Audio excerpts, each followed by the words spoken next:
நம்மை அடுத்த கட்டத்திற்கு சிந்திக்க வைக்கக்கூடிய சொற்கள். ஏதோ ஒரு நினைவில் நாம் இருக்கிறோம், அந்த நினைவில் இருந்து நம்மை விடுவித்து வேறு நிலைக்கு நம்மை அழைத்து செல்லுகின்ற சொற்கள். நான் எப்பொழுதும் என்னுடைய பேச்சை தொடங்குகின்ற பொழுது இந்த வார்த்தையை வாக்கு மூலமாக சொல்லி என் பேச்சை தொடங்குவது வழக்கம். திருவள்ளூரிலும் அந்த சொல்லை வாக்கு மூலமாக சொல்லிவிட்டு என் பேச்சை நான் தொடங்குகிறேன். யாருடைய உதடுகளில் ஒளிந்து கொண்டிருக்கக்கூடிய சொல் நம் வாழ்க்கையை மாற்றும் என்று நமக்கு தெரியாது. அது எந்த புத்தகத்திற்குள் ஒளிந்து கொண்டிருக்கிறது என்று கூட நமக்கு தெரியாது. எவ்வளவு சீக்கிரமாக அந்த சொல் நம்மை வந்து சேர்கிறதோ அவ்வளவு சீக்கிரமாக நம் வாழ்க்கையில் மாற்றம் நிகழ்கிறது. என் பேராசையெல்லாம் இதோ இந்த சில நிமிடங்களில் நீங்கள் வாழ்க்கையில் தேடிக்கொண்டிருக்கக்கூடிய ஏதோ ஒரு சவாலுக்கான சிக்கலுக்கான தீர்வை இந்த சிறிய உதடுகளில் இருந்து வார்த்தைகளாக வந்துவிட வேண்டும் என்பதுதான். நான் கூட்டத்திற்கு பேசுபவள் இல்லை, நான் இண்டிவிஜுவலுக்கு பேசுறவர். நான் ஒவ்வொருவருக்குமாகத்தான் இந்த சிந்தனையை முன்வைக்க வந்திருக்கிறேன். பெரிதினும் பெரிது கேள் என்றான் புதிய ஆத்திச்சுடியில் மகாகவி பாரதி. அப்படி எப்படி அந்த பெரிதினும் பெரிது அப்படிங்கிறது என்னது? பல நேரங்களில் யாரோ ஒருவர் சிந்தித்த சிந்தனையை நாம் சிந்திப்பதன் காரணமாக நம் வாழ்க்கையை நாம் வாழாமல் அடுத்தவர்களுடைய சிந்தனைக்கான வாழ்க்கையை வாழ்ந்து தீர்த்து விடுகிறோம். சுயமான சிந்தனை வருகின்ற பொழுது சில வெளிச்சங்கள் கிடைக்கின்றன. இன்றைக்கு நான் சில அத்தகைய வெளிச்சங்களை உங்களுக்கு அடையாளம் காட்டுகிறேன். உங்கள் சிந்தனை என்கின்ற வடிகட்டியில் அதை வடித்து கொண்டு நீங்கள் அதை பின்பற்றலாம் அல்லது தவிர்த்து விட்டு போகலாம். நான் பல நாள் யோசிச்சு பார்த்துருக்கேன். இந்த இந்தியாவினுடைய ஜனாதிபதி நம்ம மனசுக்கு ரொம்ப நெருக்கமானவர் அப்படின்னா யாரை சொல்லுவோம்?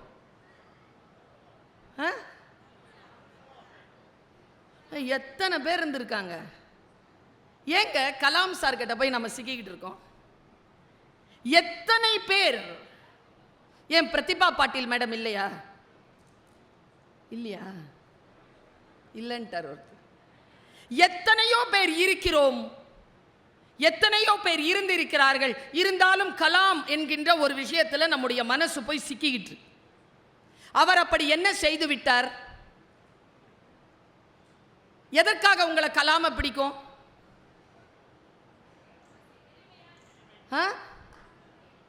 எளிமை, நேர்மை. இது பாருங்களேன், இதெல்லாம் எவ்வளோ சும்மா ஒரு இதுக்காக ஒரு மனிதனை பிடிச்சிட முடியுமா? ரொம்ப ஆழமா யோசிச்சு பாருங்க. அவர் செய்த ஆகப்பெரிய காரியம் என்னன்னு நான் யோசிக்கிறேன். யாரேனும் ஏதேனும் ஒரு விஷயத்தில் பெரிய விஷயம் யாராவது ஒருத்தங்க சாதிச்சிருந்தாங்கன்னா அது என்னதுன்னு என் மூளை தேடுது. கலாம் அவர்களை நான் ரொம்ப நெருக்கமாக உணர்ந்த ஒரு வினாடியை சொல்றேன். அவர் சொல்றாருங்க ஒரு விஷயத்தை, அந்த நேர்மை எளிமை. என்ன கேட்டா எங்க தாத்தா ரொம்ப நேர்மையானவர், எளிமையானவர். அதல்ல காரணம்.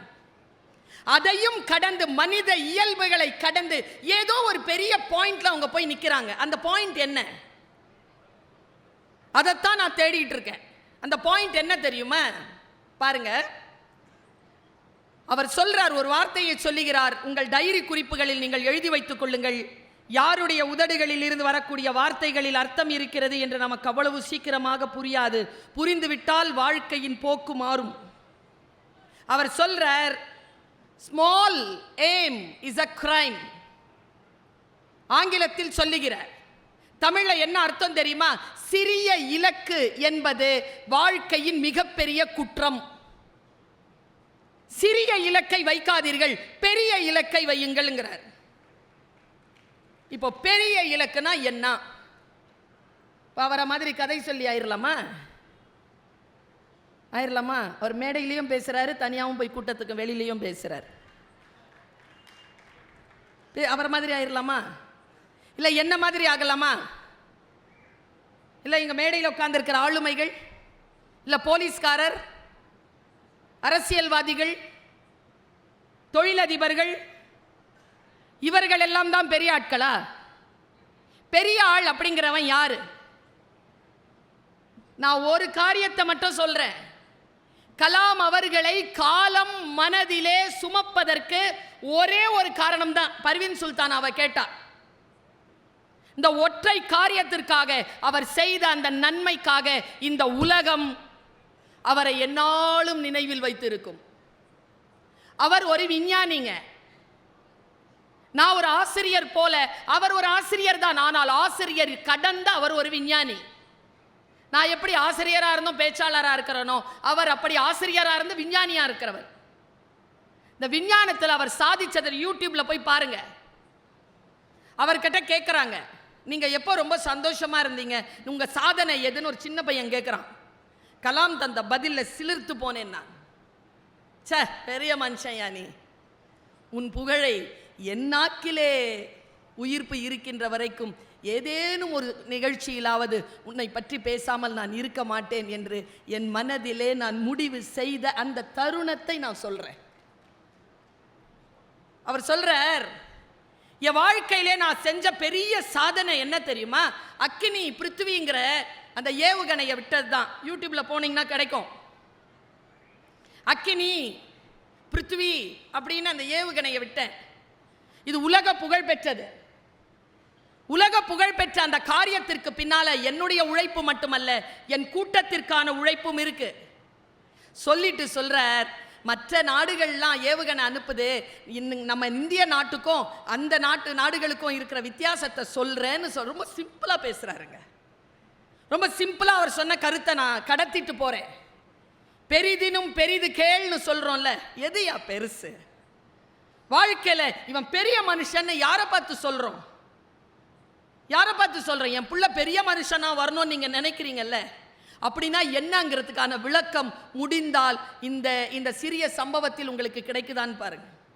அவர் சொல்லிட்டு சொல்றார், இந்த ஏவுகணை இருக்குல்ல, நான் அந்த ஏவுகணையை அந்த மெட்டலை தயாரித்து ஏவுகணையை அனுப்பணும்.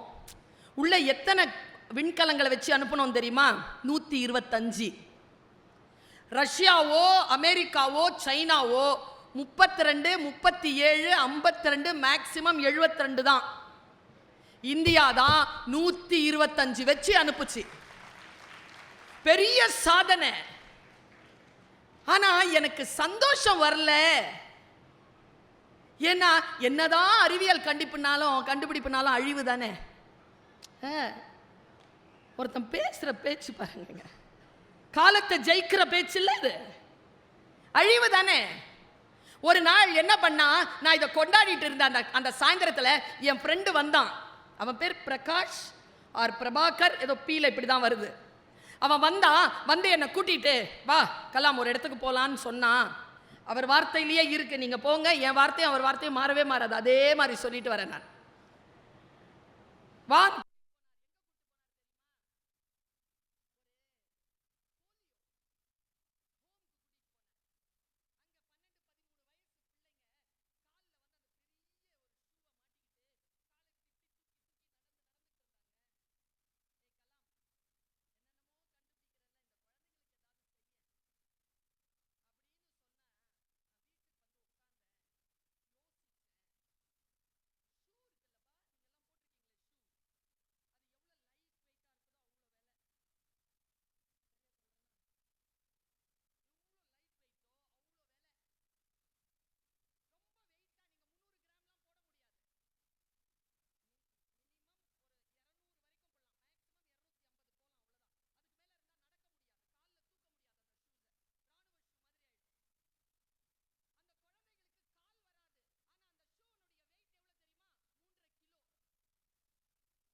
பஞ்ச பாண்டவர்கள்லாம் கிடையாதான்.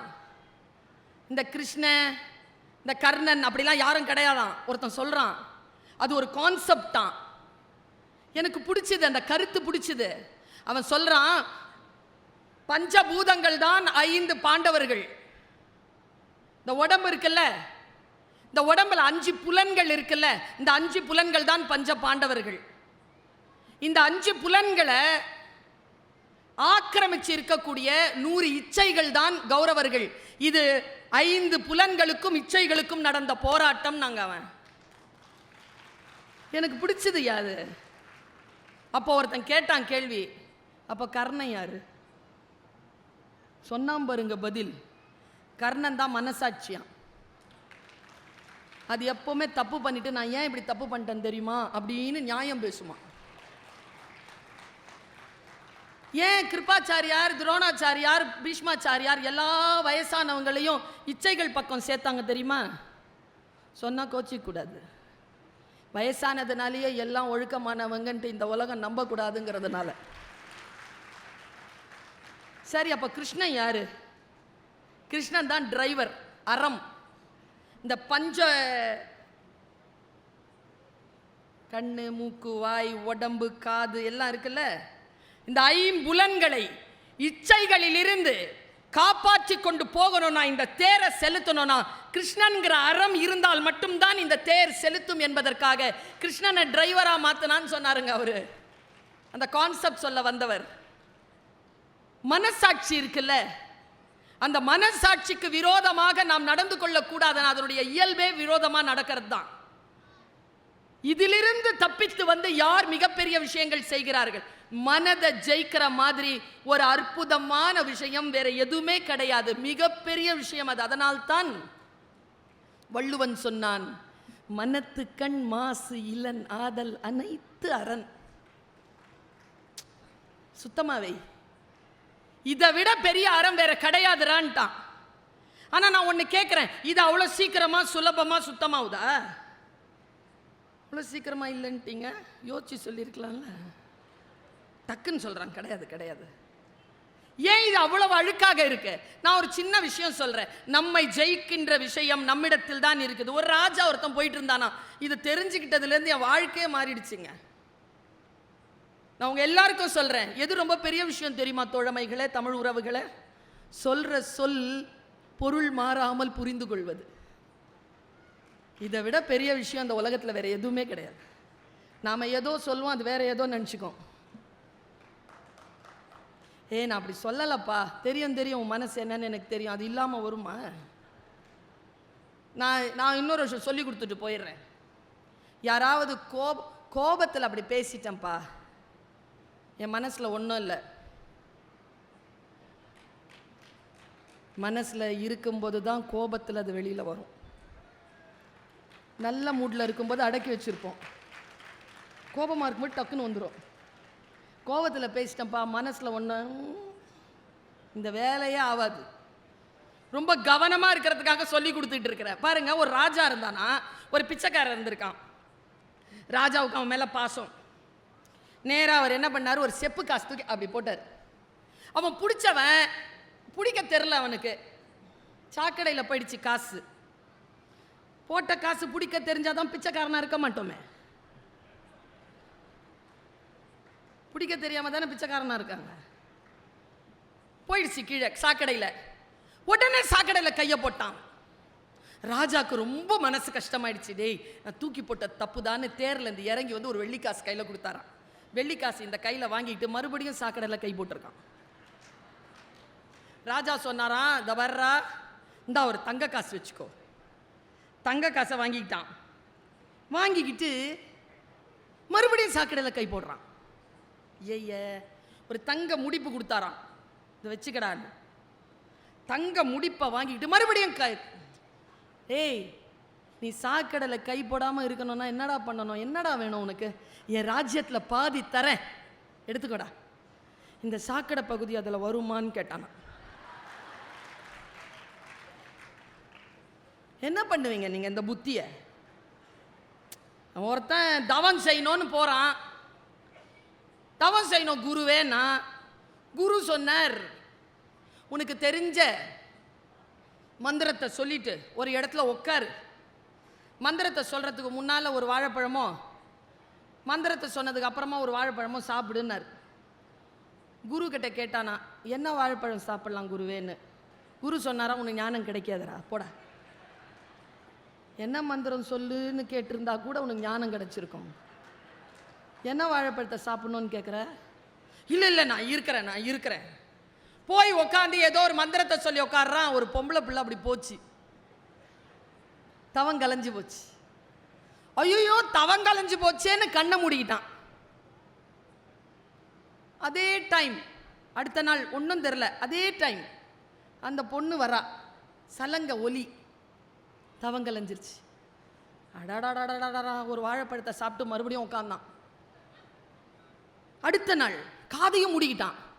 அடுத்த நாள் மல்லிகைப்பூ வாசனை. ஐயோ பொண்ணு கண்ணத்தை மறுபடியும் வாழைப்பழத்தை உட்காந்து சாப்பிட்டுட்டு உட்காந்தான். மூக்கையை மூடிக்கிட்டான். கண்ணு முடிச்சு காது முடிச்சு மூக்கு. அடுத்த நாள் காலையில் ஆச்சு, 6 ஆச்சு, 7 ஆச்சு, 8 ஆச்சு, 9 ஆச்சு, 10 ஆச்சு. மனசு நினைச்சுதான் அந்த பிள்ளை வந்துட்டு போயிருக்குமோன்னு. இந்த மனசு என்ன பண்ணுவீங்க? எதை போட்டு மூடுவீங்க?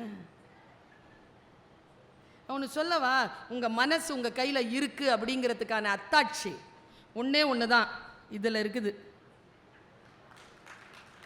இதை நீங்க ஹேண்டில் பண்றதுல இருக்கு. நீங்க கண்ட்ரோலா இருக்கிறீங்கன்னா ஸ்கிரீன் டைமை குறைச்சிக்கோங்க. ரொம்ப கண்ட்ரோலா இருக்கிறீங்கன்னு அர்த்தம். ஆனா இல்லை, நான் இந்த மாதிரி பேசும்போது சைலண்ட் ஆயிடுவாங்க, கைத்தட்டல் கூட வராது. என்ன மனசாட்சி இது அவ்வளவு ஆட்டி படைக்குது. பாத்ரூம் போகும்போது கூட, டாய்லெட் தானே போறீங்க, இது எது கூட? பெரியவங்க என்ன சொல்லியிருக்காங்க?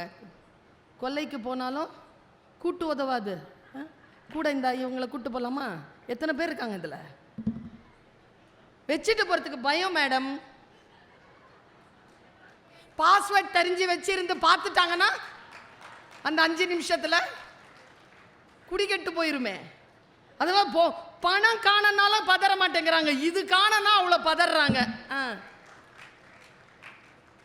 எங்கிருந்து ஜெயிப்பது? நம்மை நாமே ஜெயிப்பது என்றால் என்ன? பெரிதினும் பெரிது கேள்னா என்ன? ஒரு விஷயத்தை சொல்றேன், பாத்திரத்தை பெருசா வச்சுக்கோங்க ஐயா. பாத்திரத்தை பெருசா வைங்க பார்ப்போம்.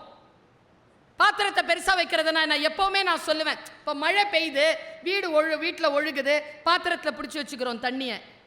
அதே மழை தானே பெய்யுது, கிணறும் ஆறும் கடலும் நிரம்பிக்கிட்டு இருக்கா இல்லையா? பாத்திரம் பெருசா இருக்கு. பெரிதாக எல்லோருக்கும் பெய்யும் மழைதான். பாத்திரம் யாரிடத்தில் பெருசாக இருக்கிறதோ அவ்வளவு அருள் நமக்கு கிடைக்கிறது.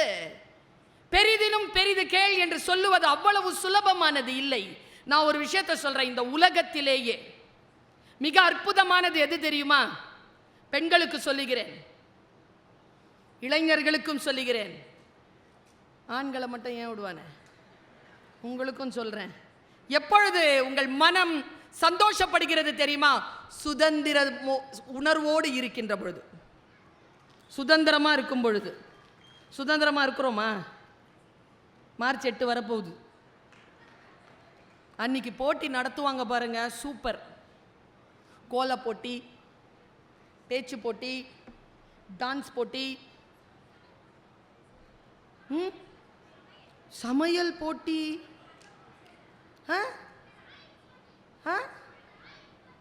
டிராயிங் போட்டி. உட்காரு. இப்ப எல்லாருக்கும் போட்டி வைக்கிறீங்கல்ல, நம்மில் எத்தனை பேருக்கு தெரியும் மார்ச் 8 என்பது 1882ஆம் ஆண்டு பஞ்சாலைகளில் பெண்கள் ஆண்களுக்கும் பெண்களுக்கும் சமமாக ஊதியம் கிடைக்க வேண்டும் என்பதற்காக உள்ளிருப்பு போராட்டம் நடத்தி 75 பேருக்கு மேல் கருகி செத்து போய் தன்னுடைய ஊதியத்தை ஆண்களுக்கு நிகராக பெற்றுக்கொண்ட அந்த நாளினுடைய நினைவாக 1910ஆம் ஆண்டு நியூயார்க்கில் நடந்த மாநாட்டில் மிகப்பெரிய தீர்மானம் ஒன்று நிறைவேற்றப்பட்டது. அதை நாம் நினைவு கூறுகின்ற தினம்தான் மார்ச் 8ன்னு நம்மில் எத்தனை பேருக்கு தெரியும்? இல்லைனா நம்ம அழகி போட்டி நடத்துவோமா? எனக்கு புரியவே இல்லைங்க, அழகி போட்டி ஏன் நடத்துறாங்கன்னு. எங்க போற வர பொம்பளை பிள்ளைய கிண்டல் பண்றவங்களுக்கு என்னங்க பேர் இந்த ஊர்ல? மார்க் போடுவாங்க தெரியுமா? இது 30 பாஸ், இல்லை ஃபெயில். இது 50, இது 70, அப்படி மார்க் போடுற பசங்களுக்கு என்னங்க பேரு?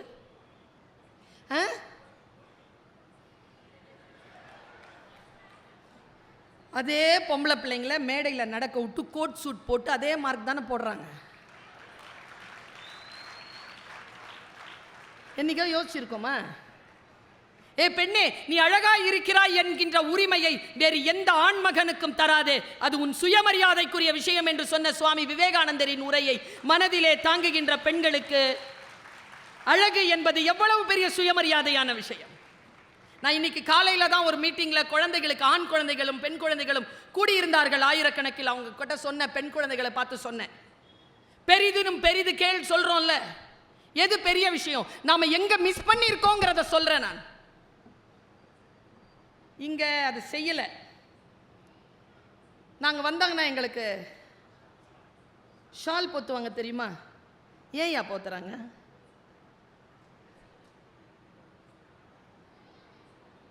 அந்த பையன் சூப்பருங்க, ஒரு மரியாதைக்கு நம்ம சொன்னான். இப்போ நான் என்ன சொல்கிறேன், நான் ஏற்கனவே ட்ரெஸ் பண்ணிட்டு தானே வந்திருக்கேன், ஏன் போத்துறாங்க? அப்போது உடையை உடலிலே போர்த்துவது மரியாதை, உடையால் உடலை மறைப்பது மரியாதை. அவ்வளோதான் சொல்ல முடியும். நமக்கு புரியணுமா இல்லையா?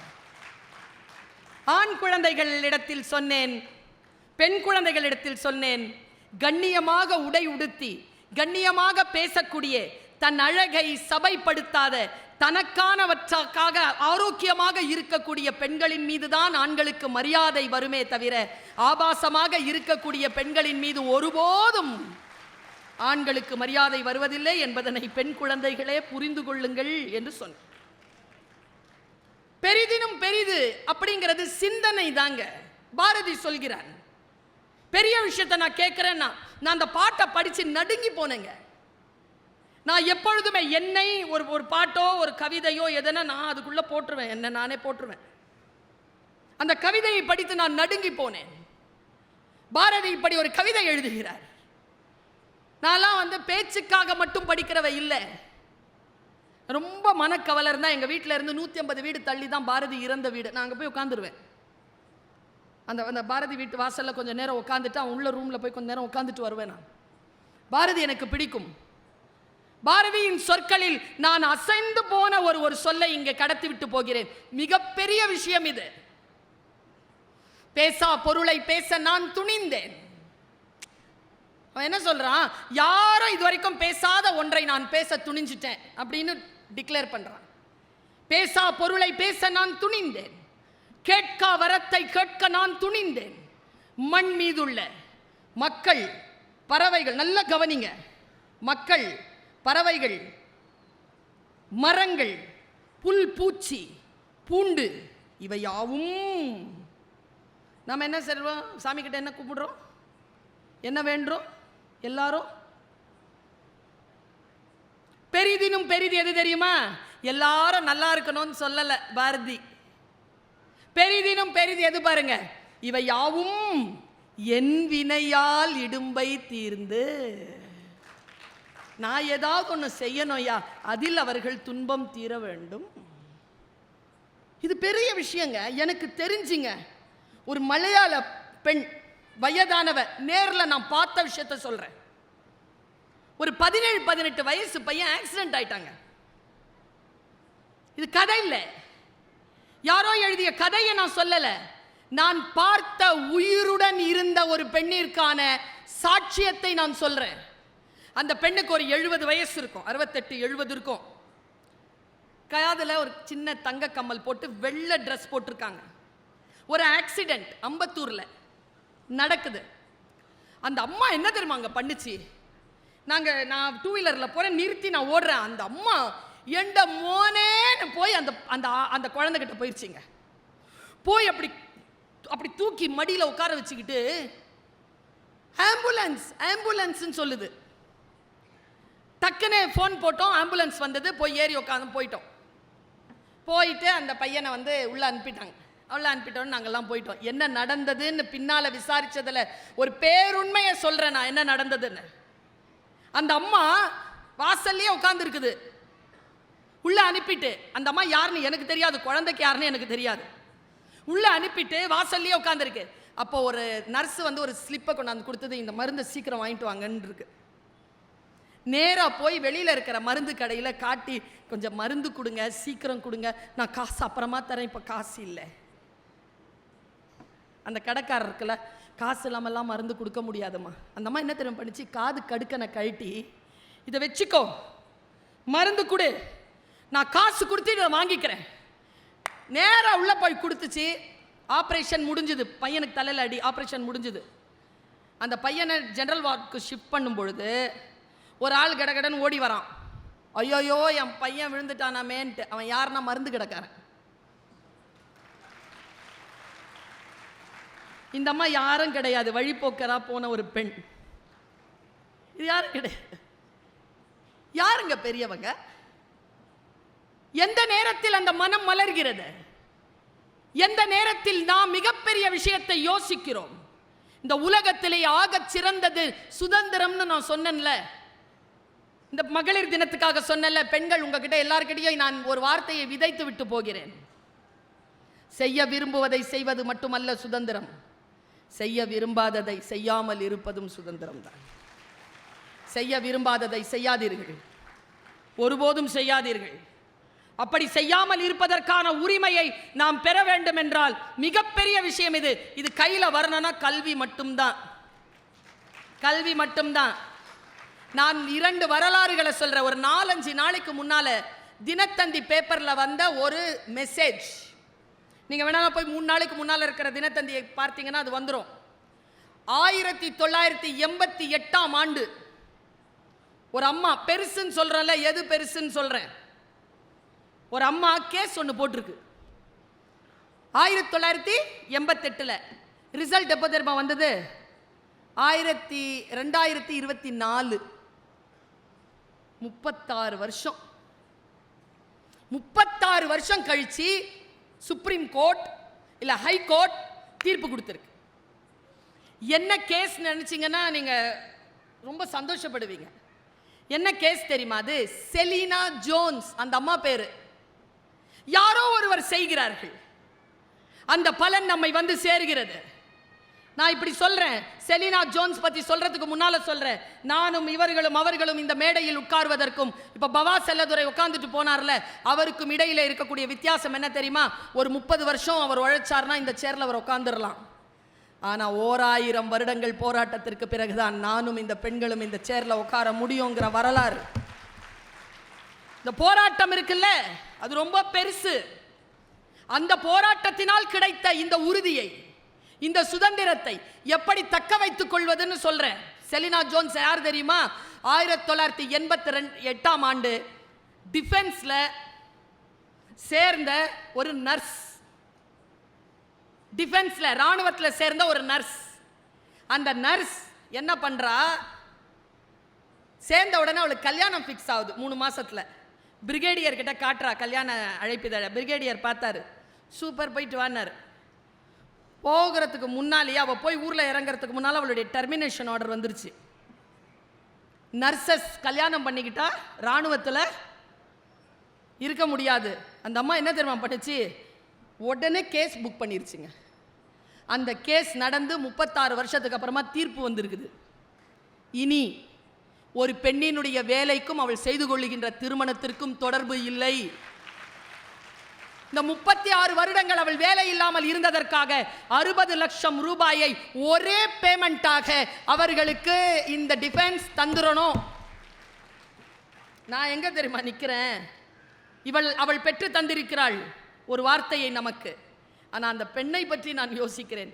36 வருஷமா அவள் போராட்டம் இருக்கல, அது ரொம்ப பெருசுங்க. கிடைத்த பரிசை விட பெருசு அவளுடைய போராட்டம். இப்ப இந்த வயசுல அந்த 60 லட்சம் ரூபாய் வச்சுட்டு அவ என்னங்க பண்ண முடியும்? ஒரு ஐஸ்கிரீம் வாங்கி சாப்பிட முடியுமா? எல்லாம் கூட இருக்கிறவங்க சாப்பிட்டு போவாங்க. வாழ்க்கை சில விஷயங்களை நீங்கள் விதைகளாக மாற்றுகின்ற பொழுதுதான் உங்களுக்கு சில விஷயம் கிடைக்குது. சுதந்திரம் அப்படிங்கிற ஒரு விஷயத்தை இதை விட சிறப்பாக சொல்லிட முடியாது அப்படிங்கிற அளவுக்கு அந்த பெரிய உணர்வு இருக்குல்ல, அந்த பெரிய உணர்வை நான் சொல்றேன். எங்க ஐயா, நான் ஒரு காலேஜில் வேலை செய்கிறேன். அந்த காலேஜ் சென்னையில் இருக்கு. ஜஸ்டிஸ் பஷீர் அஹமத் சயீத் அப்படின்ற ஒருத்தர் அந்த காலேஜை தொடங்கி வச்சிருக்காரு. அந்த மாதிரி நிறைய கதைகள் இருக்கு. ஏன் வரலாறு அது. அந்த காலேஜில் வேலை செய்கிறேன்ல, அந்த ஜஸ்டிஸ் பஷீர் அஹமத் சயீத் பெண்களுக்காக ஒரு கல்லூரி நிர்மாணம் செய்ய வேண்டும்னு சொல்லும் பொழுது நியூ காலேஜ் அப்பதான் வந்துகிட்டு இருக்கு, 1951. அவர் வெளியேறாருங்க. பெண்களுக்கெல்லாம் கல்லூரி கிடையாதுன்னு சொன்ன உடனே போர்ட் மீட்டிங்லேருந்து வெளியில் வர்றார். முயற்சி செய்து உலகமெல்லாம் சுற்றி 10 ரூபாய் 5 ரூபாய்னு கலெக்ட் பண்ணி தேனாம்பேட்டையில் ஒரு காலேஜை நிர்மாணிக்கிறாருங்க. 70 வருஷம் அது. அங்கே தான் நான் வேலை செய்கிறேன். ஜவஹர்லால் நேரு கல்லெடுத்து வச்சிருக்கார். அந்த காலேஜ்க்கு இப்போ சமீபத்தில் கூட A++ வாங்கணும். முதலமைச்சர் வந்து பாராட்டிட்டு போனார். பெண்கள் கல்லூரி தான், வெறும் பெண்கள் மட்டும்தான். நாங்கள் சாதித்திருக்கிறோம் என்றால் யாரோ ஒருவர் அதற்கு தூண்டுகோலாக இருந்திருக்காங்கல்ல. எங்களுக்கு தலைவராக இருக்கிற ஒருத்தர், அவர் பேர் மூசா ரசா, யாருக்கும் நிறைய பேருக்கு தெரியாது. ஜம்மு அண்ட் காஷ்மீர்ல முதன்மை அலுவலராக இருந்தவர், சீஃப் செக்ரட்டரி. ஆனா அது என்ன ஒரு மேட்டர் தெரியுமா? பாபரி மஸ்ஜித் விழுந்ததில்ல, அந்த டைம்ல கலவரம் நடந்த பொழுது பல உயிர் சேதங்கள் இல்லாமல் காப்பாற்றியதனால் அவர் பத்மபூஷன் என்கின்ற அவார்டு அவருக்கு கிடைச்சது. மிகச்சிறந்த நேர்மையான ஒரு அதிகாரி அவர். அவர் ஒரு புக் எழுதினாருங்க. ரொம்ப அழகா எழுதுவார். அவருக்கு பெரிய ஃபேன் கிளப் இருக்கு. ஆனா உருதுல தான் எழுதுவார், இங்கிலீஷ்ல தான் எழுதுவார், தமிழ் தெரியாதவருக்கு. அந்த புத்தகத்தை நான் படிக்கிறேங்க. ஆஹா, என் மனசுல எங்கேயோ இருந்த ஒரு கதவு திறக்குது. உங்களுக்கு திறக்குதான்னு பாருங்க. கல்வி அதைத்தான் செய்யும், கற்றல் அதைத்தான் செய்யும். கத்துக்கோங்க, சொற்களை தவற விடாம கத்துக்கோங்க. அப்படி கத்துக்கிட்டீங்கன்னா என்ன நடக்கும் தெரியுமா பெண்களே? 2 வரி இருக்குல்ல, நடுவுல கேப் இருக்குல்ல, அதுலயும் ஒரு வரி ஓடுதுன்றது தெரியும். 2 வேர்ட்ஸ் இருக்குல்ல, அதுல ஒரு கேப் இருக்குல்ல, அந்த கேப் இல்ல, அதுலயும் வேர்ட்ஸ் இருக்குன்னு தெரியும். நிறைய படிக்கின்றவர்களுக்குத்தான் சில விஷயங்கள் முன்னால் இருக்கின்றது என்ன என்பது புரிந்து போகிறது. இப்போதான் நான் அந்த விழுப்புரத்தில் சொன்னேன். அதை நம்ம எல்லாரும் படிக்கணும்னு பேசினேன். பெரிய விஷயம் படிக்கிறது. நன் இளைஞர்கள் நிறைய பேர் இருக்கிறீங்க, படிக்கிறதுல சுணக்கம் காட்டுகிறீர்கள். வேண்டாம், படித்துக் கொள்ளுங்கள். ஏன் படிக்கணும் தெரியுமா பாப்பா? கீழே ஒரு பேப்பர் இருக்குன்னு வச்சுக்கோ.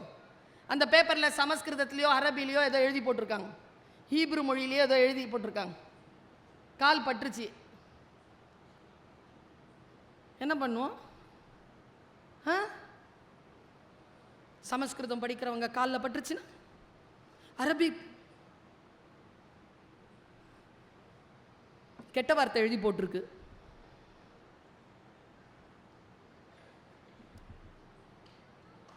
அதனால தான் படிக்கணும். சாமி கும்பிட்றதுக்காக இல்லை, புக்கு படிக்கிறதுக்காக. படிச்சாதான் எதெல்லாம் படிக்க கூடாதுங்கிறது தெரியணும், அதுக்காக படிக்கணும். எதையெல்லாம் படிக்கணும்னு தெரியணும், அதனால படிக்கணும்.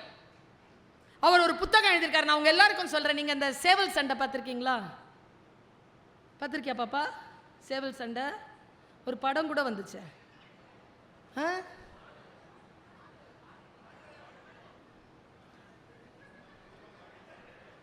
எல்லாம் கரெக்டா தெரிஞ்சு வச்சிருங்க. இஸ்ரோன்னு ஒரு அமைப்பு இருக்கு. இந்த டைரக்டர் பேர் என்னப்பா? சரி விடுங்க. லியோ படம் வந்துச்சு, அது டைரக்டர் பேரு. ஜெயிலர் படம் டைரக்டர். இஸ்ரோ இயக்கத்தினுடைய டைரக்டர் சோம்நாத்னு தெரியாது, ஆனா இவங்க பேர்லாம் தெரியும். இப்போ சொல்லிட்டு போறேன், இந்த ஆசிரியர் இதை சொல்லிட்டு போறேன். நீங்க படம் பேர் சொன்ன உடனே ஒரு டைரக்டர் பேர் சொன்னீங்கல்ல, அது தெரிஞ்சு வச்சுட்டு இருந்தா என்ன நடக்கும்னா அவங்க நிறைய சம்பாதிப்பாங்க. இப்ப நான் சொன்னல இஸ்ரோ சோம்நாத் சார்னு சொன்னல, அவங்கள பத்தி நாம தெரிஞ்சுக்கிட்டா நாம நிறைய சம்பாதிக்கலாம், நாம நிறைய பெரிய ஆள் ஆகலாம், நாம பயணம் செய்யலாம், நாம பதவியில் உட்காரலாம், நாம எக்ஸாமினேஷன் பாஸ் பண்ணலாம், நமக்கு பல விஷயங்கள் கிடைக்கும், அவங்களுக்கு எதுவும் கிடைக்காது. யாரை தெரிந்து வைத்திருக்க வேண்டும் என்று தெரிந்து வைத்திருப்பது பெரிதினும் பெரிது. நாம பல நேரங்களில் நான் இந்த சொல்கிறேன். இந்த ஆடுகளம் பற்றி சொன்னல, அது சொல்கிறதுக்கு முன்னால் ஒரு விஷயத்த சொல்கிறேன். மனசில் மோதுது, அதை விட்டுறக்கூடாதுங்கிறதுனால சொல்கிறேன். நம்முடைய வாழ்க்கை நமக்கு பாடங்களை கற்றுக் கொடுத்து கொண்டே இருக்கிறது. எங்கள் அம்மாங்க, எனக்கு 45 வயசு தாண்டி இருக்கேன். எங்கள் அம்மாக்கு 79 வயசுங்க. அந்த அம்மா என்கிட்ட இன்னைக்கும் அறிவுரை சொல்லுது. யாருக்கு? ஊருக்கே போய் பேசுகிறேன் நான். என்ன சொல்கிறாங்க தெரியுமா? ஒரு நாள் சொல்கிறாங்க, ரொம்ப வெளிப்படையாக சொல்கிறேன், என் உறவுகள் தானே நீங்கள். என் ஒரு அக்கா தங்கச்சி கிட்ட பேசுகிற மாதிரி, அண்ணன் தம்பிங்கிட்ட பேசுகிற மாதிரி, பெருந்தகப்பன்மார்கள் இடத்துல பேசுகிற மாதிரி சொல்கிறேன். எங்கள் அம்மா சொன்னாங்க, என்ன லிப்ஸ்டிக்லாம் வச்சுட்டு எங்கே போயிட்டேன்? அன்றைக்கி லிப்ஸ்டிக்லாம் வச்சுட்டு அப்படியே கரெக்டாக வெளியில் கிளம்புறேன். ரெக்கார்டிங்கா? எங்கள் அம்மா இல்லைங்கங்க. இப்போ கூட காரில் வரும்போது எங்கள் அம்மா பற்றி யோசிச்சா சின்ன வயசில் என்ன ஃபோட்டோ ஞாபகம் வருது, என்ன முகம் ஞாபகம் வருதுன்னா, இந்த கண்ணை உருட்டிட்டு அப்படி சொல்லல, அதான் ஞாபகம் வருது. இப்போ கூட எங்கள் அம்மா பற்றி அதான் ஞாபகம் வருது. எப்படிங்க வளர்த்துச்சு எங்கள் அம்மாங்க? இன்னைக்கு வளர்க்க முடியும்? அந்த அம்மா நல்ல கடுமையாக எங்களை வளர்த்த அந்த அம்மாவுக்கு கண் கலங்குச்சுன்னா இங்கே கரையுதுங்க, பதறுதுங்க. இங்கே கண் கலங்குச்சுன்னா இங்கே பதறுது, கண்ணெல்லாம் கலங்கிருது எனக்கு. நான் முந்தானத்து கண் கலங்கிட்டு உட்காந்துருக்கேன். என் புள்ள வந்தான். What happen? காலைல நல்லா தான் இருந்த. What happen? நான் எங்கே தெரியுமா, எங்கள் அம்மாட்ட போயெலாம் எங்கள் அம்மா கலங்கி உட்காந்த வாட் ஹேப்பன்லாம் கேட்க மாட்டேன். அப்படியே கலங்கி போய் பக்கத்தில் உட்காருவேன். பல நேரங்களில் பக்கத்தில் கூட உட்கார மாட்டேன், தூரமாக நிற்பேன். அந்த சோகத்தை கூட டிஸ்டர்ப் பண்ண மாட்டேன்னா. அவங்க தெளிவானதுக்கு பிறகுதான் கூட போய் என்ன வேணும்னு கேட்பேனே தவிர பயமா இருக்குங்க கிட்ட போறதுக்கு. அம்மாங்க, அதனால் தான் இவ்வளவு பெரிய ஆளுமையாக என்னால் வளர முடிந்தது.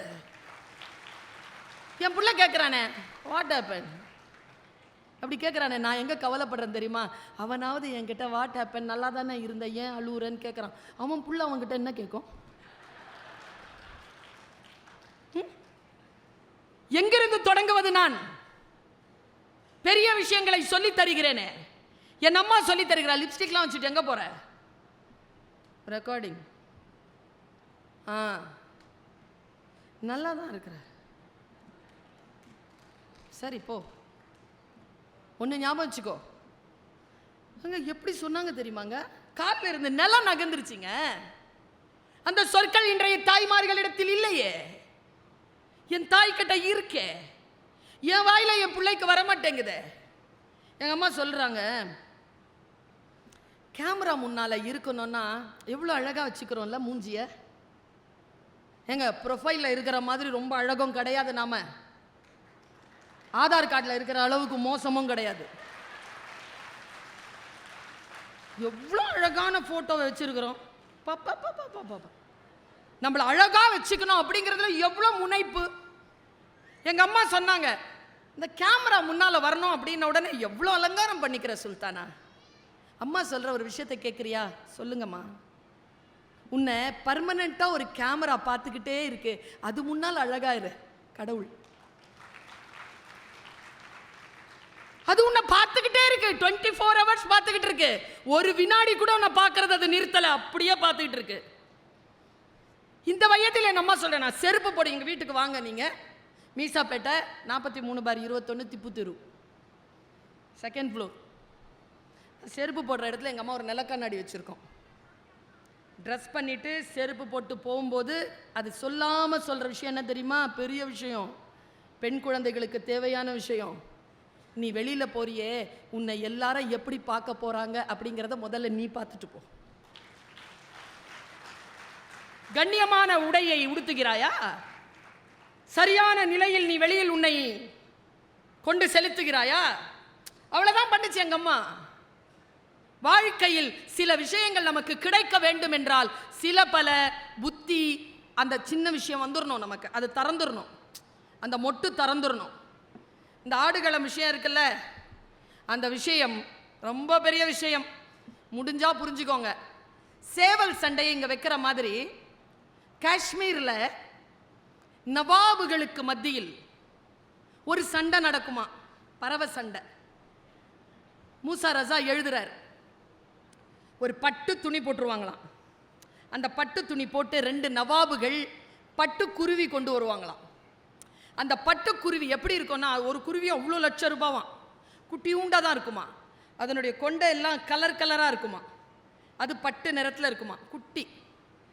அதை வச்சுட்டு எல்லாருமே ஐஎஃப்எஸ், ஐஆர்எஸ், ஐபிஎஸ், கமிஷனர்ஸ் எல்லாருமே சேர்ந்துருப்பாங்களாம் அந்த அந்த மீட்டிங்கில். பௌர்ணமி அன்னைக்கு டின்னர் மீட் இன் 1956. அவர் எழுதுறார் 1956ல எல்லாரும் உட்கார்ந்து பார்ப்பாங்களாம். சுதந்திரம் அப்படிங்கிறத புரிஞ்சுக்கிட்ட ஒரு இடங்க இது. கடத்திட்டு போயிடுறேன், பெரிய விஷயம், புரிஞ்சுக்கோங்க முடிஞ்சா. இளைஞர்கள், பெண்கள், காதுகளில் இலை விரித்து கருத்து விருந்துக்காக காத்து கொண்டிருக்கின்றவர்கள், காது இருக்கின்றவர்கள் கேட்டுக்கொள்ளுங்கள். பைபிள் காது இருக்கிறவங்க கேட்டுக்கோங்க இந்த பாயிண்ட. பட்டு துணி விரிப்பாங்களாம். ஒரு நவாப் வந்து உட்காருவாராம். அவர் ஒரு சின்ன பெட்டி வச்சிருப்பாராம். அந்த பெட்டியை எடுத்து திறந்தா அந்த குருவி வருமா, அப்படி ஜம்ப் பண்ணுமாங்க குருவி. அது ஜம்ப் பண்றதுலே சொல்லிடுவாங்களா, இதுதான்டா ஜெயிக்க போகுதுன்னு காசு போடுவாங்க. காலில் ஒரு பட்டு ஒரு நூல் கட்டி வச்சிருப்பாங்களாம். ஒரு நவாப் இப்படி வச்சுட்டு உட்காருவாராம், இன்னொரு நவாப் அதை அப்படி வச்சுட்டு உட்காருவாராம். எல்லாருமே அந்த யார் ஹோஸ்டோ அவருடைய பர்மிஷன் கிடைச்ச உடனே அப்படிங்கிற ஒரு வார்த்தை அப்படி சொன்ன உடனே 2 குருவியை மோதுமா. லட்சக்கணக்கான பெருமதியான ட்ரெயின்டு 2 குருவி ரத்த களரி ஆகுமாங்க. ஒன்று கொத்த அவ்வளோ விசில் பறக்குமா, அவ்வளோ கைத்தட்டல், அவ்வளோ காசு விழுமா. இந்த சண்டையை எல்லாரும் பார்த்துட்டே இருப்பாங்கல்ல, அதில் ஒரு குருவி தோத்துருமாங்க, அப்படியே உட்காந்துருமா. ஒரு குருவி இருக்குல்ல, ஜெயிச்ச குருவி இருக்குல்ல, அது ரொம்ப அழகாக இருக்கும். நான் இப்படி சொல்கிறேன், அவர் அப்படி தான் எழுதியிருக்கார். அது என்ன பண்ணுமா, இந்த சின்ன இருக்குல்ல அதனுடைய மூக்கு, அது இப்படி எடுத்து எல்லாரும் இப்படி பார்க்குமா. எல்லாரும் கை தட்டின உடனே அது ஒரு கம்பீரமாக அப்படி நடக்குமாங்க. ஜெயிச்சிருச்சு, அதுக்கு தெரியுது அது ஜெயிச்சிருச்சுன்னு. அது அப்படி போன உடனே அதுக்கு என்ன பரிசு தெரியுமா, ஒரு தங்க கூண்டு இருக்குல்ல, பியோர் கோல்டு, அது கொடுப்பாங்களாம். ஒரு நல்ல ஒரு வெல்வெட் மேலே துண்டு ஒன்று போத்திடுவாங்களாம். அப்புறமா ஒரு தங்க மாலை குட்டியாக அதை கழுத்துக்கு போடுவாங்க. எல்லாத்தையும் வாங்கிக்குமாங்க. அது ட்ரெயின்டில் வாங்கிட்டு அப்படி போயிட்டு அப்படி நடக்குமா. நடந்து அந்த கூண்டுக்குள்ளே ஏறி உட்காந்து அப்படி திருப்பி அப்படி உட்காருமாங்க. ட்ரெயின்டு உட்காரும் பொழுது அது கிவி பழம் கொடுப்பாங்களாம். கிவி பழி சாப்பிடுமா. தோத்த குருவி உட்காந்துருக்குல்ல, அதை என்ன பண்ணுவாங்கன்னு எழுதினார், பதறிடுச்சு எனக்கு.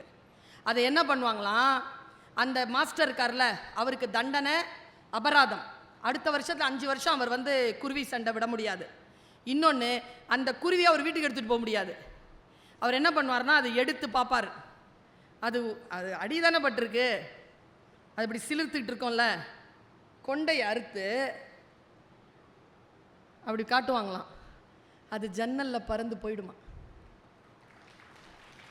மூசா ரசா அந்த கவிதையை அப்படி முடிக்கிறார். அந்த கதையை ஒரு கவிதை போல் முடிக்கிறார். நான் ஜெயித்த குருவிக்காக சந்தோஷப்படவில்லை, தோத்த குருவிக்காக சந்தோஷப்படுகிறேன். உன் அழகை, உன்னுடைய வாழ்க்கையில் உனக்கு கிடைக்கக்கூடிய வசதிகளை எல்லாவற்றையும் அடமானம் வைத்தும் எல்லாவற்றையும் இழந்தும் பெற்றுக்கொள்ள வேண்டியது சுதந்திரம் மட்டும்தான் என்பதனை இந்த கவிதை, இந்த கதை நமக்கு சொல்லித் தருகிறது. இந்த சுதந்திரம் நமக்கு இருக்குதா? எங்கெல்லாம் இந்த மார்ச் 8ஆம் தேதிக்கு ப்ரிப்பேர் பண்ணிட்டு வச்சிருந்த ஒரு பாயிண்ட்டை மேடம் கிட்ட கூட சொன்னேன். இந்த மார்ச் 8 நான் எங்கே பேசினாலும் பெண்களே அந்த பேச்சை கொஞ்சம் கேட்டுக்கோங்க. 2 பாயிண்ட் வச்சிருக்கிறேன், சொல்லிடவா? வேணா, உங்களுக்கு தான் பிரச்சனை, பரவாயில்லையா? ஆக்சுவலா பல விஷயங்கள் நமக்கு புரிஞ்சிருச்சுன்னு வச்சுக்கோங்களேன், வேற எதுவுமே கிடையாதுங்க, புரியணும், அவ்வளோதான்.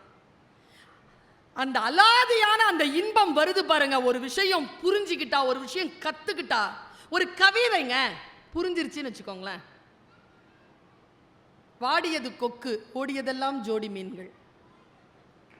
புரிஞ்சுதா?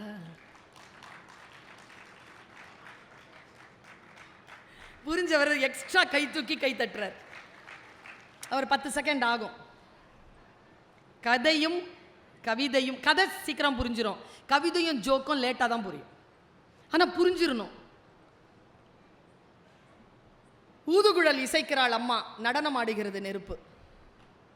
புரிஞ்சிருச்சா? அந்த இடுகாட்டிற்கு உயிர் தந்தது ஒரு பிணம். பொத்தல்களோடு தான் தைப்பார்களோ அப்பனின் பனியன்களை. தரிணையும் ஓசையில் தெரிந்து விடுகிறது அம்மாவின் கோபம். என்னை போலவே நடித்து காட்டுகிறது என் நிழல். எந்த குருவி ஏமாற்றியதோ தாடியுடன் இருக்கிறது ஆலமரம். இது கூடுதலா கைத்தட்டல் வரும் எப்பவுமே. மீன் குஞ்சின் சின்ன துடுப்பு அசைத்துக் கொண்டிருப்பது பெருங்கடலை. சில விஷயங்கள் புரிஞ்சிருச்சுன்னு வச்சுக்கோங்களேன், உள்ள ஒரு சிறகு முளைக்கும் பாருங்க, அது ரொம்ப பெருசு, அது அவ்வளோ சீக்கிரமா மற்றவர்களுக்கு விரியாது. வாழ்க்கை நமக்கு சில விஷயங்களை கற்றுத்தருகின்ற பொழுது அதை எப்படி கற்றுக்கொள்ள வேண்டும்னா, சிவகாசிக்கு போயிருந்தேங்க, அங்க ஒரு டிஓ வந்திருந்தார். அவர் மக்களுக்கு நல்ல செய்திகளை காலையில் பொய்க்காத வானம் அப்படின்னு சொல்லி அனுப்புவார்.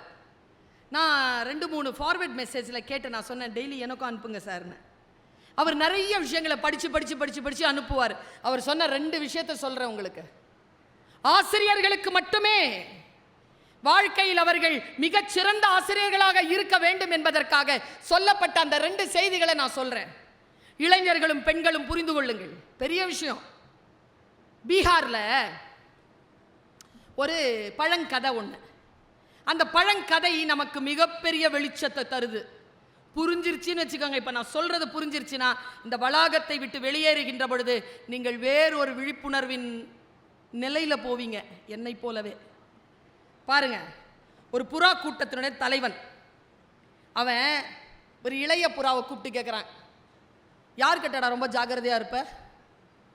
நம்ம வாழணும், நம்ம உயிரோடு இருக்கணும், நீண்ட நாள் பறக்கணும், கூட்டத்தோடு இருக்கணும், யார்கிட்ட ஜாக்கிரதையாக இருக்கணும்?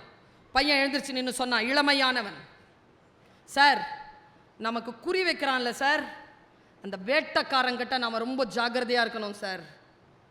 ஏன்பா? அவன் குறி தப்பாது சார், அவன் குறி வைக்கிறதுக்குள்ளே நம்ம பார்த்துடணும் சார், ஜெயிச்சிடலாம் சார். அவங்க அம்மாட்ட கேட்டானா தலைவன், உன் பையனுக்கு சரியாக சொல்லி கொடுத்துருக்கிறியா? பையன் சரியாக சூப்பராக சொல்கிறான் சார், என் பையன் அடுத்த தலைவன் அவன் தான் சார்.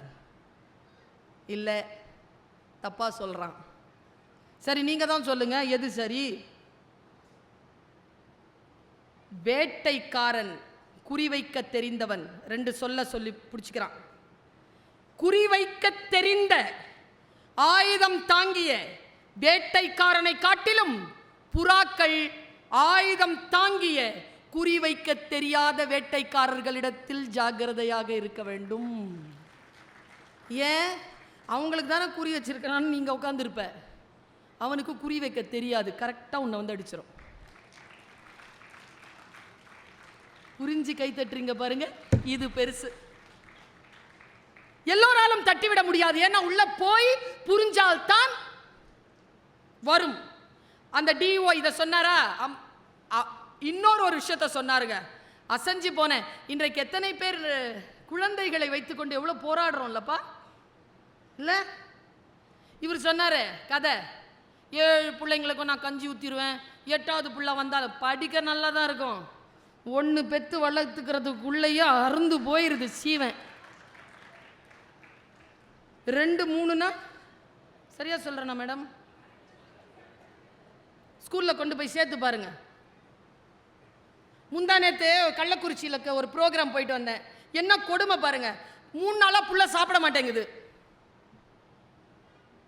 அம்மா கிட்ட இருந்து எந்த ரியாக்ஷனும் இல்லை. 4வது நாள் டீச்சரே ஃபோன் பண்ணுறாங்க அம்மாவுக்கு, மேடம் புள்ள சாப்பிட மாட்டேங்குது மேடம். அப்படியா மேடம்? டப்பா திறந்து பார்க்க மாட்டிங்களா? வேலைக்காரங்க தான் பார்க்குறாங்க, தெரில. அப்படியா? சாப்பிடல? இன்னைக்கு சாப்பிடல? சாப்பிடல மேடம். ஒரு ரிக்வெஸ்ட், என்ன, யார்கிட்டயாவது ஃபோன் இருக்கா மேடம்? எதுக்கு? பிள்ளைகிட்ட கொடுத்தா அது சாப்பிட்றோம் மேடம். ஏன்? யாரு? டீச்சரு. பிள்ளைகிட்ட ஃபோன் கொடுக்கணும், எக்ஸாமினேஷனில் பிட்டு கொடுக்குற மாதிரி. பிள்ளைகளை வளர்க்குறதெல்லாம் அவ்வளோ சுலபமா? எவ்வளோ சென்சிட்டிவாக இருக்குதுங்க. பா, எங்க அம்மாலாம் என்னை திட்டுனா கம்முன்னு இருப்பேன், நான் சாப்பிட மாட்டேன். எங்க அம்மா கூப்பிடாத, 3 வேளைலாம் பட்டினி கிடந்திருக்கேன். கூப்பிட்டோம் நைட்டு, உயிரா மானமா? உயிரோட இருந்தால் தான் மானத்தை பற்றி பேச முடியும். சாரி, சோறு கூட பசிக்குது கேட்டு சாப்பிட்ருக்கேன் நான். எங்கள் அம்மா எடுத்து வச்சுருக்கோம், வந்தால் சாரி கேட்டால் சாப்பிட மாட்டேன்னா சாப்பிடல, பசிச்சா சாப்பிடும். இப்படி வளர்த்தாங்க. ஏன் தெரியுமா? எங்கள் அம்மாவுக்கு 5 பேர், 1 செத்தா 1, எனக்கு இருக்கிறது 1. நான் எப்படி விடுறது? அதை பொத்தி பொத்தி பாதுகாத்து பாதுகாத்து பாதுகாத்து குழந்தைகள் கிட்ட பெரிய விஷயத்தை சொல்லித்தரேன். பெரிய விஷயம் எது என்றால், குழந்தைகளிடத்தில் கனெக்டடா இருங்க, கான்டாக்ட்ல இருக்காதீங்க. ஒரு நூலை மட்டும் பிரித்து விட்டு போகிறேன். ஒரு நூல் கண்டு இருக்கு, பெற்றோர்கள் எல்லாரும் அதில் சிக்கிக்கிட்டு இருக்கோம். முடிஞ்சா நான் அதை கொஞ்சம் ரிலீஸ் பண்ணி கொடுக்குறேன். புரியுதா பாருங்க. என் பிள்ளை, நான் நிறைய இடங்களில் சொல்றதில்ல, நான் அவன் கோச்சிக்கிறான். ஏமா உனக்கு என்னை பற்றி பேசுறதுக்கு என்னமா இருக்குதுங்கிறான். சரியா? சாரி. அவன் ஒரு நாள் அழுதுட்டு இருந்தாங்க. என் பிள்ளை அழாது. என் பிள்ளைக்கு நான் அழ சொல்லி தரல, ஊசி போட்டாலும் இவ்வளோதான் மேக்சிமம். அழ தெரியாது அவனுக்கு. 20 வயசுல அழுகுறாங்க, ஓன அழுகுறான். என்ன இன்டர்ன்ஷிப்க்கு போயிட்டு வந்தான், அட்வொகேட்டு, 2 வீலர் எடுத்துக்கிட்டு ராயப்பேட்டாலேருந்து அம்பத்தூர் போயிட்டு வந்தான். மழை, உடம்பெல்லாம் சேரு, வந்து உட்காந்துட்டு ஓன்னு அழுகுறான். நான் பக்கத்தில் உட்காந்துக்கிட்டேன். நிறைய பெற்றோர்களுக்கு தெரியாதுல்ல நம்ம பிள்ளைகளுக்கு என்ன வேணும்னு. நான் இப்போ சொல்கிறேன், பெரிய விஷயம், புரிஞ்சுக்கோங்க. புரிஞ்சுக்கிட்டா தான் அது கை வசப்படும், வானம் வசப்படும். புரியணுமே. அழுகுறான். என்னப்பான்னு கேட்டேன். கஷ்டமாக இருக்குமா? என்ன?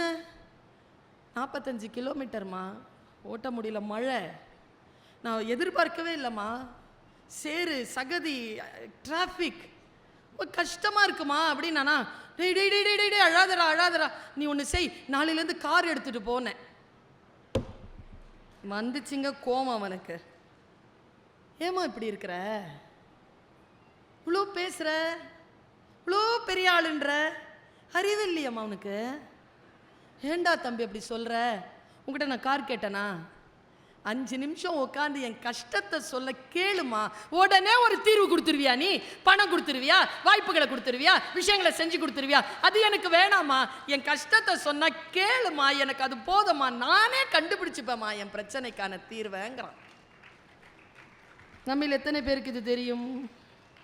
குழந்தை அப்படி மூஞ்சி வாடிச்சுன்னா ஐஸ்கிரீம் சாப்பிடலாமா, பீட்சா ஆர்டர் பண்ணவா, நீ என்னமோ கேட்டியா அந்த ட்ரெஸ் வாங்கி தரவா? குழந்தைகளுக்கான சிக்கல் பாருங்க. குழந்தைகள் தான் நம்ம கிட்ட மழலையில பேசுவாங்களே தவிர, குழந்தைகள் தான் அடாலசன்ஸ் ஏஜ்ல இருக்கிறவங்க நம்ம கிட்ட அடாலசன் மொழியில விடலை பருவத்தில் பேசுவார்களே தவிர, நாம திருப்பி அப்படி பேசக்கூடாதுன்னு எத்தனை பேருக்கு தெரியும்? எனக்கு தொண்டை கட்டிருச்சு பேசி பேசி. சாப்பிட ஒரு வீட்டுக்கு போயிருந்தோம் ஃபேமிலியாக, அது தடுக்க முடியல. போய் உட்காந்தேன், காற்று தான் வருது, வாய்ஸே வரல. அவங்ககிட்ட கேட்டேனா, சார்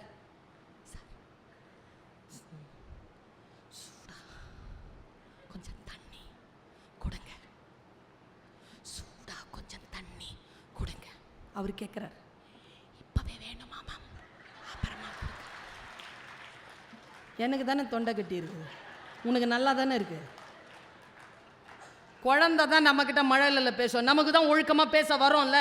நாம சரியான வார்த்தைகளால் அந்த குழந்தையை சந்திக்க வேண்டும். அப்படி சந்திக்கக்கூடிய பெரியவர்கள் ஆளுமையான குழந்தைகளை உருவாக்குகிறார்கள். அவர்கள் மொழியிலேயே பேச ஆரம்பிச்சா அப்புறம் நாம எதுக்கு? ஒரு பெரிய விஷயம் சொல்லவா? உங்க டைரியில் இன்னைக்கு போய் எழுதி வச்சுக்கோங்க. குழந்தைகள் சிலர் பேர் வீடுகளில் இருக்கிறார்கள். தோ இந்த குட்டீஸ்லாம் இருக்குதுங்க, நல்லா தெரிஞ்சுக்கோங்க அம்மா, அது குழந்தையா இருக்கிறதுக்கு தான் நம்ம வீட்டுக்கு வந்துருக்குது. வளர்த்து விட்டுறணும்னு அவசரப்படாதீங்க. அந்த மாதிரி நிறைய சுத்துது. குழந்தைகள் குழந்தைகளாக இருப்பதற்காகத்தான் குழந்தைகளாக இருக்கிறார்கள் என்று பெற்றோர்களுக்கு எப்பொழுது புரியும்? இது படி அது என் காலேஜில் ஒரு அம்மா வந்து கேட்குது, ஃபஸ்ட் ஸ்டாண்டர்ட் அட்மிஷன், காலேஜுப்பா, ஸ்கூலுக்கு போ. நல்ல ஸ்கூலா? எங்கள் ஸ்கூல், நீங்கள் போய் பாருங்கள். மேடம் ஒரு டவுட்டு மேடம். என்ன? ஃபஸ்ட் ஸ்டாண்டர்டில் நீட் எக்ஸாமுக்கு ப்ரிப்பரேஷன்லாம் பண்ணுவாங்களா மேடம்? அவங்களுக்கு நான் சொன்னேன், சரியாக இருந்தால் அக்னாலேஜ் பண்ணுங்கள். 5 வயசில் நீட் எக்ஸாமுக்கு ப்ராக்டிஸ் கொடுத்தாங்கன்னா உங்கள் பாப்பா லூஸ் ஆயிரும், பரவாயில்லையா? எதங்க சொல்லி கொடுக்குறது? சிலது இருக்குது 98 எதுக்குங்க 98 வாங்கணும்? அது கெப்பாசிட்டி 75னா 75 வாங்கட்டும். எங்க மீனுங்க நீந்தோம் மறையருமா? 98 என்ன பண்ண போற? நான் 58 தான். ஆனா 10th தான் 58, யூனிவர்சிட்டி ரேங்க் ஹோல்டர். அதுக்கு பேர் தான் progress report. You progress progress progress போயிட்டே இருங்க. அடுத்தடுத்த அது சொல்லித்தாங்களே பிள்ளைங்களுக்கு. 98 வாங்கிட்டு ஒன்று அழுது. பெரிய விஷயத்த சொல்றேன்னா எல்லா குழந்தைகளுக்கும் சொல்லிட்டு இருக்கிறேன். பெற்றோர்களுக்கு சொல்றதுல என்ன இருக்கு? சின்ன குழந்தைகளை வச்சுக்கிட்டு நிறைய பெற்றோர்கள் இருக்கிறீங்க. என் கிளாஸ்ல 98 ஒன்று போட்டேன், ஒரு பொண்ணுக்கு நல்லா படிக்கும். அது ஐயோ இந்த 98 வாங்குற பிள்ளைங்களோட தொல்லை பா. நேரா வந்துச்சு என்கிட்ட, மிஸ் நான் இந்த 7 மார்க்ஸ் கொஸ்டினுக்கு 5 மார்க் போட்டிருக்கீங்க மிஸ். அப்புறம் 2 மார்க் போட்டுக்கோ. என்கிட்ட ஏன் வர? இல்லைன்னு தானே போட்டிருக்க, போ. அழுவுது அழுவுது அழுவுது அழுவுது. பக்கத்தில் ஒன்று உட்காந்துக்கிட்டு சிரிக்குது.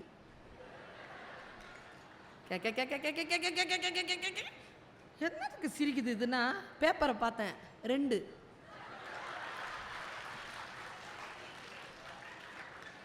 அது சொல்லுது இதுகிட்ட, ஏன் அழுவுற? எங்கள் அப்பா 2 மார்க் எங்கன்னு கேட்டுச்சு. லூஸு, என்கிட்ட இருக்குன்னு சொல்லு. 2 வாங்கிக்கிட்டு சிரிக்க கூடாதுன்னு இதுக்கும் தெரில, 98 வாங்கிக்கிட்டு அழக்கூடாதுன்னு அதுக்கும் தெரில. 2த்தையும் பேலன்ஸ் பண்ணணுங்க. இந்த நான் எல்லா ஸ்கூல்லையும் சொல்கிறேன், இங்கேயும் சொல்கிறேன், 100 நாளாக வந்தால் 100% அட்டெண்டன்ஸ். எதுக்கு? 100 நாள் அங்கேயே போயிடுச்சுன்னா ஒரு காது குத்துக்கு போகிறதில்ல, ஒரு கல்யாணத்துக்கு போகிறதில்ல, ஒரு சாவுக்கு போகிறதில்ல, உடம்பு சரியில்லைன்னா படுத்து தூங்குறதில்ல, அம்மா அப்பாவுக்கு உடம்பு சரியில்லைன்னா ஒரு வெந்நீர் வச்சு தர்றதில்ல. நீ 100 நாளும் போய் ஒரு சர்டிஃபிகேட் வாங்கிட்டு வருவியா? நீ 5 நாள் லீவ் போடு, பரவாயில்ல. 95 நாள் போ, அதுலேருந்து குறைஞ்சிடாத. ஒரு 5 days நம்ம வீட்டில் சும்மா இருக்கும்போது காலேஜ் அங்கே ஸ்கூல் அங்கே ஒர்க் ஆகிட்டு இருந்தால் எப்படி இருக்கோங்கிறத ஃபீல் பண்ணுறதுக்கு ஒரு நாள் போடு, பரவாயில்ல. ஒரு எக்ஸ்பீரியன்ஸ்க்காக போடு, அம்மா அப்பாக்காக ஒரு நாள் போடு. எல்லா இடத்திலும் நாம் செய்யக்கூடிய தவறுகள் தான். நான் ரொம்ப பெரிய விஷயத்தை எல்லார்கிட்டையும் பரப்பிக்கிட்டு இருக்கிறேன். இந்த விஷயத்தை ஆசிரியர்கள் மீது நம்பிக்கை வையுங்கள், காவல்துறை மீது நம்பிக்கை வையுங்கள், நாட்டை ஆள்கின்றவர்கள் மீது நம்பிக்கை வையுங்கள். நம்பிக்கை தான். ஜஸ்ட் நீங்க ஒரு எல்லாரும் சொல்றாங்கிறதுனால அப்படி யோசிச்சுட்டு போகாதீங்க. உங்களுக்கு தெரியுமா, நம்ம குழந்தைகளுக்கு 2 முகம் இருக்கு, தெரியாதா? டீச்சருக்கு தெரியும், எனக்கு தெரியும். பாட்ஷா படம் பார்த்தீங்களா? அவர் ஒரு கேபின்குள்ளே போவார், என் பேர் மாணிக்கம் அப்படின்னு சொல்லிட்டு, எனக்கு இன்னொரு பேர் இருக்குது. அந்த மாதிரி நம்ம பிள்ளைக்கு 2வது பேர் இருக்குது, அது டீச்சர்ஸ்க்கு தான் தெரியும். அவங்களோட கனெக்டடாக இருங்க. அவர்கள் யார் என்ன என்பதனை அவர்கள் சொல்வார்கள். உங்களுடைய வாழ்க்கையில் நீங்கள் சில விஷயங்கள் செய்கின்ற பொழுது சில தெளிவுகளை பெற வேண்டும் என்றால் நீங்கள் you have to stand up and go beyond. எல்லை கடந்து யோசிக்காமல், நான் சொன்னேன்ல அந்த டிஓ சொன்ன 2வது விஷயம் சென்சிட்டிவிட்டி. என் அம்மா இடத்தில் நான் காட்டாத சென்சிட்டிவிட்டியை என் பிள்ளை என்னிடத்தில் காட்டுகிறான். பயமா இருக்கு. என் மனைவி இடத்தில் நான் பயப்படுகிறேன் என்கிறார்கள் கவுன்சிலிங்க்கு வரவங்க. என் கணவரை பார்த்தால் எனக்கு பயமாக இருக்கிறது என்கிறாள் மனைவி. அக்கா தங்கை இடத்தில் சரியான புரிதல்கள் இல்லை. உறவுகள் சரியாக இருக்கணும்னா just think before you speak. உறவுகளிடத்தில் பேசுகின்ற பொழுது ரொம்ப ஆழமா திங்க் பண்ணி பேசுங்க. இன்னைக்கு இருக்கக்கூடிய பிரச்சனை அது. என்ன வேணாலும் எப்படி வேணாலும் சொல்லிட்டு போலாம்லாம் கிடையாது. சொல்லிட்டு போனதுக்கு அப்புறமா வரக்கூடிய சிக்கல் இருக்குல்ல, அந்த சிக்கலை எத்தனை குடும்பங்கள் தாங்க முடியும்? அந்த டிஓ அனுப்பின ஒரு செய்தியை நான் சொல்றேன். சொற்கள் எவ்வளவு பாதிக்கும் என்பதற்காக சொல்லுகிறேன். ஒரு செல்வந்தர் இருந்தாராம்.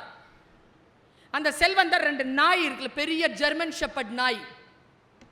அந்த நாயோட நடந்து போயிட்டு இருக்கிறார் வாக்கிங். அப்போ ஒரு திருடன் அவரை பார்த்தான். கிட்ட வந்து சொன்னான், சார் நாய் ஜெர்மன் ஷெப்பர்டா சார்? பாயுது. திருடனை பார்த்துட்டு பாயுது. சார் சரியா புடி சார், பாயுது. என்னப்பா, இந்த வாரத்தில் உங்கள் வீட்டில் திருட போகிறேன் சார். போயிட்டான். இவர் ரொம்ப காப்பந்தெல்லாம் அந்த நாயை கழட்டி விட்டுருந்தாரு, கட்டி போடலை. டிஓ அனுப்புறாருங்க அந்த வாய்ஸில். ஆடி போனால் நான் அதை படித்து போயிட்டு 3 நாள் கழித்து காலிங் பெல் அழுத்துறாங்க. பார்த்தா அந்த திருடன் ஒரு பெட்டி எடுத்துகிட்டு வந்து வேல்யூபிள்ஸ் திறந்து கட்டுற, சார் இதெல்லாம் உண்டா சார்? டேய் எந்துதான்டா? நேற்று நைட் எடுத்துட்டேன் சார். உங்ககிட்ட சொல்லிட்டு போனல, அதான் திருடணுன்றது இல்லை, திருடுவேங்கிறது உனக்கு தெரியட்டும், ஜாகிரதையாக இருந்தான்னு திருப்பி கொடுத்தானா. அவர் சொன்னாராம், வேணாம் எனக்கு, நீ சொல்லிட்டு தானே திருடின, நான் தான் உஷாரா இல்லை, எடுத்துக்கோ போ, நீ சம்பாரிச்சிட்ட போ, எடுத்துகிட்டு போ அப்படின்னாராம். எடுத்துட்டு போ, இதான் மேட்ரு. இதெல்லாம் அவர் சொல்கிற கதை அளவுக்கு தான். பாடம் எங்கே தெரியுமா? அவர் ஒரு வார்த்தை சொன்னார், பாட புத்தகங்களில் இலக்கியங்கள் ஆசிரியத்தனம் கொண்டு இருக்கின்றன. அது ரொம்ப முக்கியம் தோழர். எல்லா கதைகளையும் பிள்ளைகளிடத்தில் பகிர்ந்து விட முடியாது. பரப்புரைக்கான சில கதைகள், படிப்பதற்கான சில கதைகள், கற்பதற்கான சில கதைகள், கற்பிப்பதற்கான சில கதைகள்னு இருக்கிறதுக்கு பேர் தான் எஜுகேஷனல் சிஸ்டம். நான் சின்ன வயசுலேருந்து 12 வயசு வரைக்குமான குழந்தைக்கு சொல்லிக் கொடுக்கின்ற பொழுது மிக ஜாக்கிரதையான கதைகளைத்தான் என்னால் தேர்ந்தெடுக்க முடியுமே தவிர எல்லாவற்றையும் என் பிள்ளையிடத்தில் பேசிவிட முடியாது என்கின்ற கவனம் ஆசிரியர்களுக்கு இருக்கும். எழுத்தாளர்களுக்கு அதை பற்றிய கவலை இல்லை. அவர்கள் எழுதி கொண்டு போபவர்கள், அவர்கள் வரலாற்று புருஷர்கள், அவர்கள் மீது பிழை இல்லை. அவர்கள் அப்படித்தான் இருக்க வேண்டும், அதைத்தான் காலம் கொண்டாடுகிறது. ஆனாலும் ஆசிரியர்னா என்ன அர்த்தம் தெரியுமா? ஆசுனா குற்றம், இரிதல்னா களைதல், குற்றங்களை களைபவர்கள் ஆசிரியர். அவ்வளோ சாதாரணமானது இல்லை ஆசிரியராக இருக்கிறது. போயிட்டு இருக்கிற திருடங்கிட்ட பிடிச்சி அந்த செல்வந்தர் கேட்டிருக்காருங்க, சரிதான், ஒரே ஒரு ரகசியம் மட்டும் சொல்லிட்டு போ, இந்த 2 பசங்களையும் எப்படி சமாளிச்ச? இவனுங்க வெளில தானே சுற்றிட்டு இருக்கானுங்க, மயக்க மருந்து எதுவும் நீ கொடுக்கல, இவனுங்க நல்லா தான் இருக்கிறானுங்க, ஆரோக்கியமாக இருக்கிறான், எப்படிடா சமாளிச்ச சொல்லிட்டு போடா. சார் எல்லாரும் மனசில் எழுதி வச்சுட்டு போங்க. சார் இந்த நாய்களுக்கு என்ன சார் சோறு போடுவே நீ? சிக்கன் மட்டன் 7 வருஷமாக போடுறியா சார்? நான் மத்தி மீன் போட்டேன் சார். டேய் என்னடா சொல்ற? சாப்பிட்டுருச்சா? சாப்பிட்டுருச்சு சார், இதோ வாலாட்டுது பாரு, இப்போ நம்ம கிட்ட பேசிட்டு இருக்க, அந்த கடிக்க வருதா பாரு. சரி போடா. இந்த 2 நாயையும் கூட்டிட்டு வந்து நடு வீட்டில் நிற்க வச்சுட்டு அப்படி உட்காந்துச்சாங்க 2 நாயும். 2 நாய்க்கு காலில் அப்படியே சாஷ்டாங்கமாக விழுந்தாராங்க அந்த செல்வந்தர். மன்னிச்சிருங்கடா, உன் ருசி தெரியாமல் வளர்த்துட்டேன்டா அப்பா. அதனால யாரோ ஒருத்தன் உனக்கு ருசியான விஷயம் கொடுத்த உடனே உன் பரம்பரையா இருந்த நன்றி உணர்வை நீ விடுறதுக்கான காரணமா அப்பா ஆயிட்டண்டா, அப்பாவை மன்னிச்சிருவீங்களா அப்படின்ட்டு கண்ணீரோட காலில் விழுந்திருக்காரு. அந்த நாய் என்ன தெரியுமா பண்ணுச்சு? 2 நாயும் உக்காந்த நிலையில அப்பாவை பார்த்துருக்கு, தன் முதலாளியை பார்த்துருக்கு, தான் செஞ்ச தப்ப புரிஞ்சிருச்சு. அது ஒரு நாய் சாப்பிடாம, இடத்தை விட்டு அசையாம, டாய்லெட் போல, தண்ணி குடிக்கல, சோறு சாப்பிடல, அப்படியே இருந்து 9 நாள்ல ஒரு நாய் செத்து போச்சு. அடுத்த நாய் 11 நாள்ல செத்து போச்சு. இவர் எவ்வளவு கெஞ்சியும் சாப்பிடலைங்க. உயிர்கள் வார்த்தைகளால் பாதிக்கப்படுகின்றன என்பதனை மட்டும் புரிந்து கொள்வோம். கடுமையான வார்த்தைகளை தவிர்ப்போம். பல விஷயங்களை மன்னிச்சிடலாம். சில விஷயங்களை வழிகாட்டலாம், சில விஷயங்களை கண்டிக்கலாம், சில விஷயங்களை தண்டிக்கலாம்.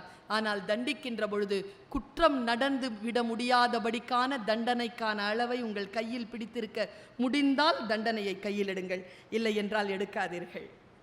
நாம் பல விஷயங்களை தெரிந்து கொள்வதற்காக நம்முடைய சிறகை விரிக்கின்ற பொழுது ஒரு விஷயம் தெரிகிறது, எல்லோரும் சிட்டுக்குருவிகள் என்று நினைத்துக் கொண்டிருக்கிறோம். கிடையாது. நம்மில் பல பேர் ராஜாளிகள். சிறகை விரிச்சாதானே தெரியும். சிறகை விரிந்து பறக்கின்ற பொழுதுதான் ராஜாளி என்பதனை புரியும்.